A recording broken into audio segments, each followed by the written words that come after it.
All right, today we're going to be fixing a combination boiler. Now, this was not my installation.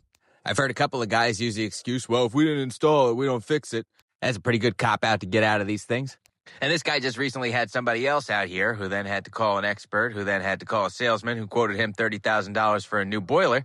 And so I said, hey, maybe I take a crack at it. Worst case, I got to charge this guy 29 grand. But this is actually something that I feel really strongly about. Whenever I do something like this, I always get comments from people talking about the older ways are better, a standard tank, a standard cast iron boiler. It'll last you a million years and you won't even have to look at it. But can't you already tell that those days are over? Everything is just disposable now, and these things are already becoming comparable, if not cheaper in price.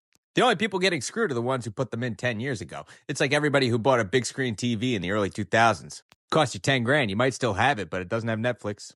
You know what I'm saying? Anyway, we had a lot of problems on this job.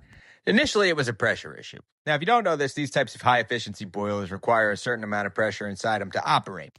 Now, since we have a gauge on the outside on the piping, we knew that the pressure was right, but the boiler was not reading the pressure right. That was as simple as cleaning off the pressure sensor inside of the boiler. Now, once we did that, we tried running the hot water, but there was no hot water coming out. The boiler wasn't even firing, which we were then able to diagnose down to a flow sensor, which was actually unplugged, probably from the other guys who wanted to charge him the 30 grand.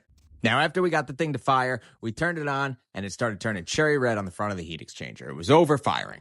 And from just basic knowledge of the operation of this unit, I decided that we were going to switch the venting because the venting was incorrect, perform what's called a PLC reset. I changed the igniter and the flame rod while I was at it, flushed the boiler and the domestic heat exchanger, did a combustion analysis, and tested the hot water and the heat. And that's it. A lot of money on this job. Not 30K, but I'll live.